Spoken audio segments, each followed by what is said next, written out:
Hi everyone, कैसे आप सब लोग। आई होप बहुत अच्छे होंगे, अपने रिसर्च भी बहुत अच्छे से करी होंगी। आज हम ब्राइट ब्रदर्स का Q2 FY26 का रिजल्ट स्टडी करने वाले हैं एंड देखेंगे कंपनी ने YoY लेवल्स पे QoQ लेवल्स पे कैसा परफॉर्म किया है एंड आगे का डायरेक्शन हम क्या ले सकते हैं। Right, so let's start and before that clarify कर देती हूँ, कोई भी इन्वेस्टमेंट टिप्स या रिकमेंडेशंस नहीं है। किसी भी कंपनी में अगर इन्वेस्ट करने के बारे में सोच रही हो, पहले रिसर्च करना अपना, फिर दिन इन्वेस्ट करना। Okay, so let's start and company ने जो है 98 ऑलमोस्ट 99 सीआर का आपका रेवेन्यू किया है this quarter and last Y quarter में ये आपका 88 सीआर का था। एंड अगर आप ग्रोथ देखोगे वाई लेवल पे ग्रोथ, तो 12% का ग्रोथ जो है कंपनी ने दिया है। एंड क्यू से कंपेयर करोगे, सो 101 सीआर लास्ट क्वार्टर इनका रेवेन्यू था। एंड आपको अगर ग्रोथ देखना है, सो -2% का ग्रोथ आपका यहाँ पे, it's like D growth. Right, मतलब कि वाई क्यू लेवल पे ग्रोथ तो कुछ हुआ नहीं है, डिक्रीज ही। एंड वाई पे भी इतना कुछ खास ग्रोथ मुझे लगा नहीं 12% का। Right, and let's see the gross profit. So इस बार जो इन्होंने ग्रॉस प्रॉफिट किया है that is 34.5 CR। And last quarter जो आपका वाई लास्ट क्वार्टर है वो है 29.4 CR का। विद दैट यहाँ पे आपकी वाई ग्रोथ जो बनती है वो है 17% का Y growth on gross profit gross profit. And Q देखते हैं। सो लास्ट क्वार्टर जो इन्होंने ग्रॉस प्रॉफिट किया था दैट वाज 34 CR एंड अभी किया 34.5, जस्ट माइनर चेंज। एंड 1.4% से क्यू ग्रोथ यहाँ पर आपका आया है।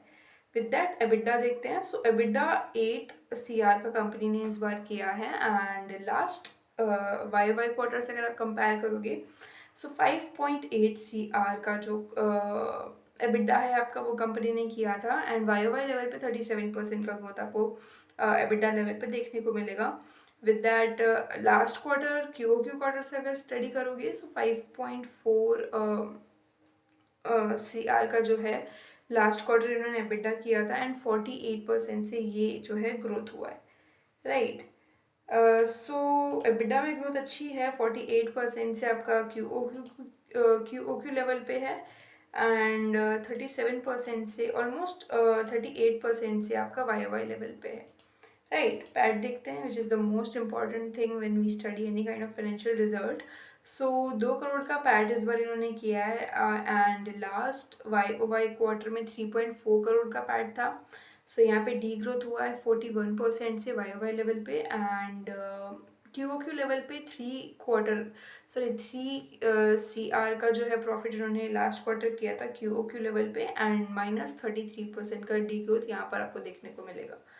राइट, सो पैट में तो कुछ नहीं किया है, काफ़ी डिसअपॉइंटिंग है। -41% से डी ग्रोथ हुआ है on the Y levels and -33% से हुआ है आपके क्यू लेवल्स पे। राइट, सो पैट में तो कुछ खास नहीं है। विद दैट ईपीएस देखते हैं, ऑफकोर्स आपका ईपीएस भी गिरा हुआ है। अगर पैट आपका किसी भी कंपनी का डाउन है तो EPS automatically, because both the things are linked together. Right, so EPS देखते हैं, 3.5 रुपीज़ का ईपीएस इस बार किया इन्होंने एंड लास्ट वाई क्वार्टर में ये 5.7 का था एंड लास्ट क्यू क्वार्टर में 5.5 रुपीज़ का ईपीएस था। सो -38% से डी ग्रोथ हुआ है on on Y basis EPS में एंड -36% से आपका डी ग्रोथ हुआ है क्यू बेसिस पे आपका ईपीएस में। सो ईपीएस भी अच्छा नहीं है इस बार कंपेयर करोगे। सो या एंड ग्रॉस प्रॉफिट मार्जिन्स देखते हैं। सो 34.9% के ग्रॉस प्रॉफिट मार्जिन्स इस क्वार्टर में किए हैं एंड लास्ट वाई क्वार्टर में 33% के ग्रॉस प्रॉफिट मार्जिन्स थे। लास्ट क्यू क्वार्टर में 33.8% के ग्रॉस प्रॉफिट मार्जिन थे। सो वाई लेवल पे 5.7% का ग्रोथ आया है एंड क्यू लेवल पे 3.2% का ग्रोथ आया है। सो या a little growth in levels of gross profit margin. And EBITDA margin में ग्रोथ देखते हो, सो ये अच्छा है आपका, अभी 8% का इनका एबिडा मार्जिन है और 6.5% का लास्ट वाई क्वार्टर में था एंड लास्ट क्यू क्वार्टर में 5.3% के एबिडा मार्जिन थे। राइट। सो 23% से आपके वाई वाई लेवल पे एबिडा मार्जिन इम्प्रूव हुए हैं, and Q O Q level पे 50 एंड 51% ऑलमोस्ट ले लो, 50.9 है, 51% ले लो। सो 51% से आपके एबिडा जो है इम्प्रूव हुए हैं, एबिडा मार्जिन इम्प्रूव हुए हैं on the Q O Q basis. So EBITDA आप देखोगे, एबिडा भी अच्छा हुआ है, एबिडा मार्जिन भी अच्छे हुए हैं। एबिडा ऑलमोस्ट आपका 40% का ग्रोथ है Q O Q Y Y दोनों में, एंड मार्जिन्स में आपका 23% Y Y and 50% Q O Q. So ये ग्रोथ आपका अच्छा किया है कंपनी ने। विद दैट पैट मार्जिन्स देखते हैं। सो अभी इस क्वार्टर में पैट मार्जिन्स 2% के रहे हैं, and last quarter Y Y quarter से कंपेयर करोगे सो -44, सॉरी 3.6% के आपके पैट मार्जिन्स थे, सो -44% से आपकी वाई वाई ग्रोथ में वाई वाई लेवल्स पे डी ग्रोथ आया है, right. And last Q O Q quarter से देखोगे सो 3% का इन्होंने लास्ट क्वार्टर में पैट मार्जिन्स किया था, एंड अभी 2% हो गया है, सो 48% से आपका ये लगभग लगभग घट गया है। So not really great. And operating leverage देखते हैं। So operating leverage Y Y level पे कंपनी को -0.4 का 4 टाइम्स का मिला है, and Q O Q basis पे -9.3 टाइम्स का आपको ऑपरेटिंग लेवरेज मिला है, मतलब मिला ही नहीं ऑफ कोर्स। सो माइनस में आपके ऑपरेटिंग लेवरेजेस है। क्यू ओ क्यू रिजल्ट काफ़ी डिसअपॉइंटिंग है, मुझे कुछ अच्छा नहीं लगा क्यू ओ क्यू लेवल्स पे। बस एक एबिडा मार्जिन आपके इंप्रूव हुए ना, एबिडा इंप्रूव हुआ है, उसके अलावा एवरीथिंग इज माइनस, एंड अगर इम्प्रूवमेंट हुआ भी तो जस्ट 1% और 2%। So nothing good in Q O Q quarter, but Y O Y quarter आपका अच्छा गया है, मतलब अच्छा इन द सेंस डिसेंट, मतलब अगर आप क्यू ओ क्यू से कंपेयर करोगे सो नथिंग ग्रेट, बट उससे एटलीस्ट बेटर है। सो ये रिज़ल्ट तो कुछ ज़्यादा ही लाइक कुछ खास नहीं है, ऑलमोस्ट फ्लैट ही है, कुछ ग्रोथ नहीं आया है, छोटा छोटा डी ग्रोथ भी है। सो या quite flat quarter, right. H1 देख लेते हैं। सो रेवेन्यू लास्ट H1 जो इन्होंने किया था 171 CR का किया था, एंड इस H1 जो है किया है 164 CR का किया है, सो ये भी घट गया आपका -4% से, यहाँ पे डी ग्रोथ आ गया है। ग्रॉस प्रॉफिट देखते हैं। So gross profit last H1 में किया था 58 CR का, एंड अभी किया है आपका 68 CR का, 58 68।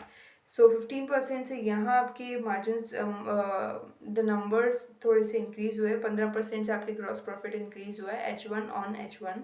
एंड एबिडा देखते हैं। सो एबिडा 31 करोड़ का लास्ट H1 किया था, एंड अभी 46 करोड़ का है, सो 33% से यहाँ एबिडा में आपको ग्रोथ देखने को मिलता है। विद दैट पैट देखते हैं। सो लास्ट H1 5.7 करोड़ का पैट किया था, एंड अभी 2.7 करोड़ का पैट किया है, सो -105% का पैट है आपका।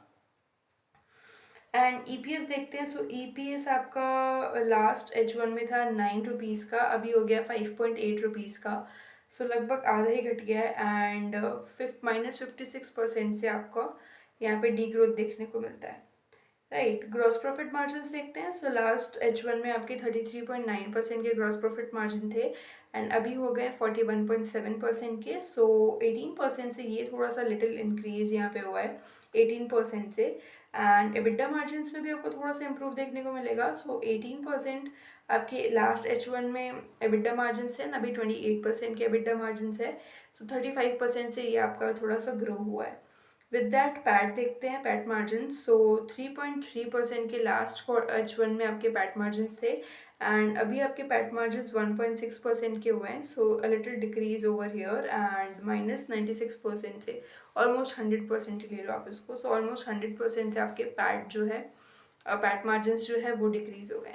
So yeah, these were all the results of Q2 over sorry, Q1 over Q2 and H1 over H2. So ये आपका H1 over H1. So ये मैंने आपको सारा बता दिया in the terms of numbers. So yes, H1 growth भी अच्छा कुछ लगा नहीं मुझे। क्यू ओ क्यू ग्रोथ में तो कुछ मुझे मिला ही नहीं, it's like nothing. And Y O Y में अ लिटिल इंक्रीज, बट वो भी बहुत डिसेंट है। सो यार कंपनी ने इस क्वार्टर में तो अच्छा परफॉर्म नहीं किया है, but I believe next quarter में शायद अच्छा कर सकती है। कभी कभी डिप आना भी ज़रूरी है ना, तभी आप नेक्स्ट क्वार्टर के लिए उठ पाओगे या नेक्स्ट आने वाले वक्त में खुद को और स्ट्रॉन्ग कर पाते हो। So things which apply in our life, right, वही सेम चीज़ें मार्केट में भी अप्लाई होती है, हर कंपनी में भी अप्लाई होता है। So yes, yes, the result is disappointing, but Bright Brother as a proxy company, yes, इनके मार्जिन्स बहुत ज़्यादा छोटे होते हैं क्योंकि ये पूरा wholesale and the B2B kind of business है। So yes, margins are very small, but इनका पूरा वॉल्यूम का खेल है। एंड एज प्रॉक्सी बिजनेस ये हर कंपनी को सप्लाई करते हैं। इनके जो भी प्लास्टिक मोल्डिंग वाले जितने भी प्रोडक्ट्स हैं, हमने बात की थी इन द बिजनेस मॉडल वाला video. So it is like कि आगे से जितनी भी प्लास्टिक वाली कंपनीज है आपको आपकी, उनको जितना ऑर्डर मिलेगा, जितने उनके बिजनेसेस चलेंगे, उतना ही प्रॉक्सी कंपनी के भी चलते हैं, राइट। सो यहाँ पे इस क्वार्टर तो ब्राइट ब्रदर ने अच्छा नहीं किया है। एंड सम वॉट मुझे एक्सपेक्टेशन भी नहीं थी, मतलब मेरे दिमाग में पहले से ही था कि शायद ये क्वार्टर अच्छा नहीं होने वाला है। So yes, the thing is there and it is almost flat.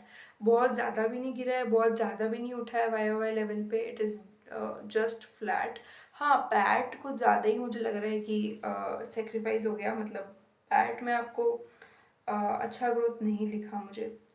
H1 में तो -105% से गिर गया, एंड YoY में 41% से गिरा है, QoQ में 33% से गिरा है। मतलब 10-15% का तो चलो ठीक है, you are able to recover that. So वही चीज़ें हैं एंड नथिंग सरप्राइजिंग एक्चुअली, मुझे ये एक्सपेक्टेड था। एंड या no issues as well.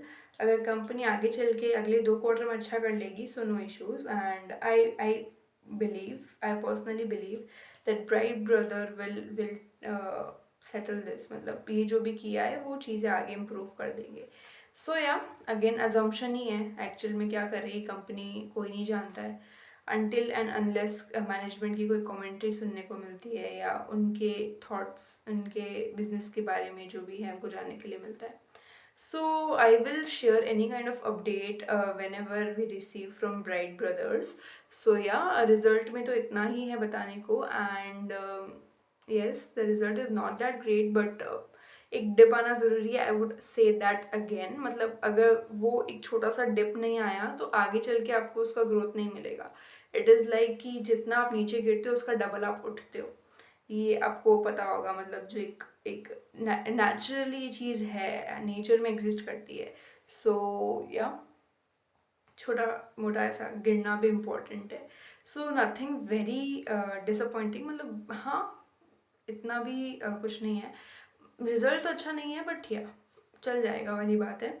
And अब आपको इस सिचुएशन में डिसाइड करना है, do you want to add, at least add तो मत करना। अगर मतलब कोई वो भी नहीं दे रही हूँ मैं, मतलब आपको जो करना है करो, बट एज अगर मैं होती, मैं ऐड नहीं करती, राइट। मैं अपना पर्सनल ओपिनियन शेयर करूँ, so I would not have added until and unless मुझे अगले क्वार्टर्स को लेके श्योरिटी मिले। मतलब कि अगर मान लो मैनेजमेंट जो है अपने इस क्वार्टर को लेके रोता रहे, ये हो गया था, वो हो गया था, ये हो गया था, सो मान के चलो अगले क्वार्टर में भी कुछ खास हमको देखने को मिलेगा नहीं, है ना। ये मैनेजमेंट का एटीट्यूड एंड जो कहने की लाइक जो तरीका है उससे पता चल जाता है। हालांकि कॉन कॉल नहीं करते हैं, but any written commentary source में भी पता चल जाएगा, and anything like anything from the management थोड़ा आइडिया लग जाता है। एंड और अगर मैनेजमेंट इस क्वार्टर की ज़्यादा बात ना करके आगे का बोले कि इन Q3 ये चीज़ें हमारे पास में हैं, ये ऑर्डर्स हमारे लाइंड अप है, एंड आगे के फ्यूचर की बात करें, आगे हम कैसे करेंगे उसकी बात करें, सो वहाँ आप थोड़ा समझ सकते हो कि yes, the management is optimistic and आगे चल के जो है यहाँ पे ये चीज़ें ठीक हो जाएंगी। मतलब it is like a temporary dip, but वही रोना चलता रहे ना अगर मैनेजमेंट का, सो थोड़ा समझ जाना, मतलब yes.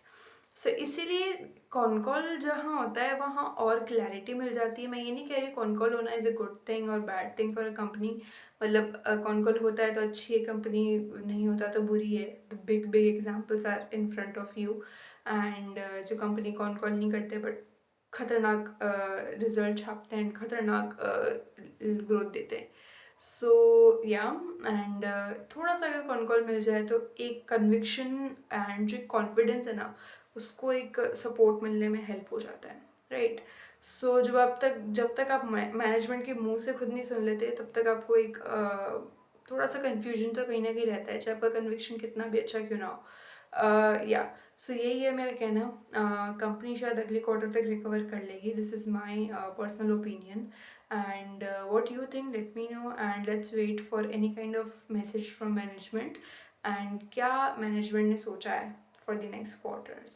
So with that, I would like to end this video, and if you have any kind of doubts and queries, please leave in comments and I'll try to answer them. हालांकि मैं सारे comments का reply करती हूँ. There is no single comment which I've ever replied. So which I've never replied. हालांकि वक्त लग जाता है, वो बात अलग है. So yeah, and till then do research on the Bright Brother का result. Any update कुछ भी होता है I will share with you. And Bright Brother हो गया आपका Cupid हो गया, V2 Retail का भी आपका आने वाला है बहुत जल्दी result on the 14th of November. And बहुत सारी कंपनीज के रिजल्ट आ गए हैं, so I am very very busy. आप भी पढ़ो अपना आराम से मस्ती से, and I will see you in the next video. या बाय बाय.